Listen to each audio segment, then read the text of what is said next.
Well, you've heard about the pointless Windows programs and apps that you should uninstall immediately. Well, I've got a list too. It's the GuyRCookReport.podbean.com. There's 10 of them listed there. Some of them are pretty well known that you got to take off, like the Flash player you don't need anymore because you're not doing that anymore. But you might not know about other ones that you have installed that need to go away. So do take a look at that, won't you? The 10 pointless Windows programs is in the Google document at the GuyRCookReport.podbean.com. I've got them so you can get them. Well, one year for Christmas, youngest son and his wife got me a Fitbit watch so I could keep track of my steps because I like to go for walks and so forth. It's hard to do today when the air quality is so bad from the forest fire smoke. But anyway, I got the Fitbit watch and I found out you can change the watch face. The default watch face that comes with, you can change to another one.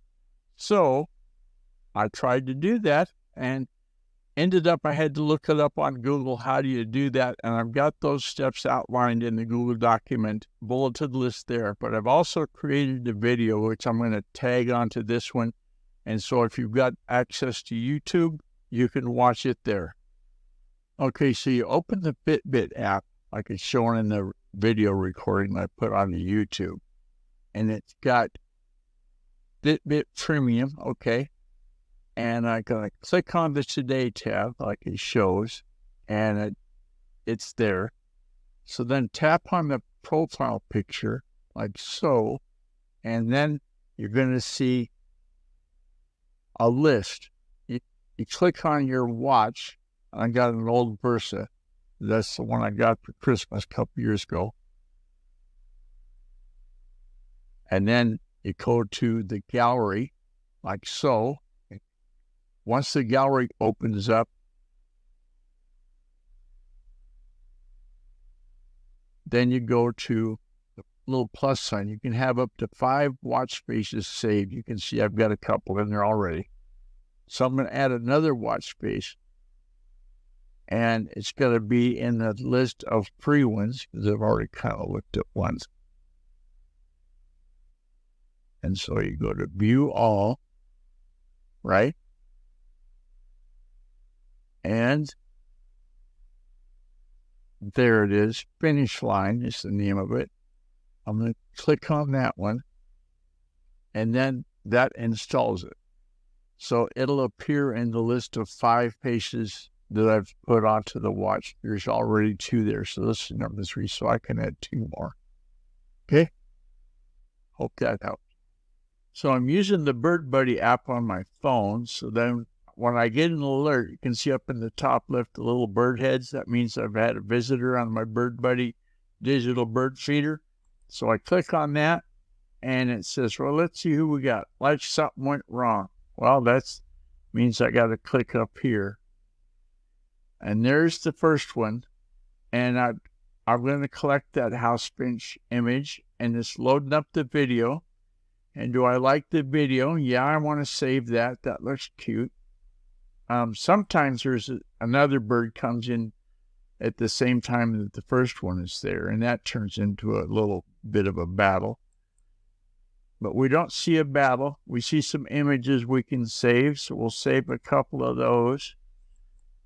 Save the selection. Share it with the community. Oh, and there's another one. So we click on that. And this is looking pretty dark. I don't know if I'm going to like this video. Oh, that's a good start. Oh, I see. They hopped down and they got the feed.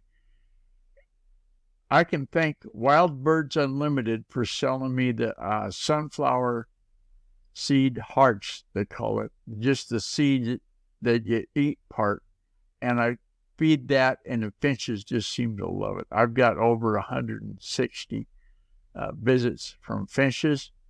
And we'll save that video, and we'll pick this picture and this picture to save. And we'll save that selection, and we'll share it with the community. And that's about it.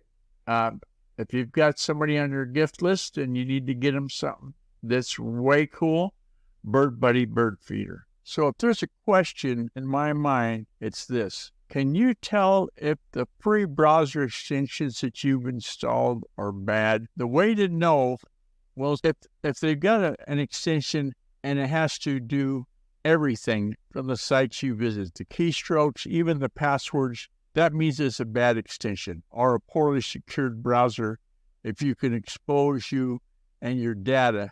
One thing to consider, and what I've done, I changed browsers. I went to Vivaldi, and it's based on Chrome, but Vivaldi doesn't track what you're doing, and so it's a little bit more comforting. I'm using it exclusively on my Linux Mint workstation, which is another thing I'm doing to try to stay safe at home. Let me put it this way. When I graduated high school back in 1969, we did not have a cyber safety review board, but we do now. Thanks to President Biden, there's an executive order to improve the nation's cybersecurity. I've got all of the details in a Google document at the GuyRCookReport.podbean.com. Take a look at that. Once you take a look at the links in the bottom, I think you're going to like what's involved there.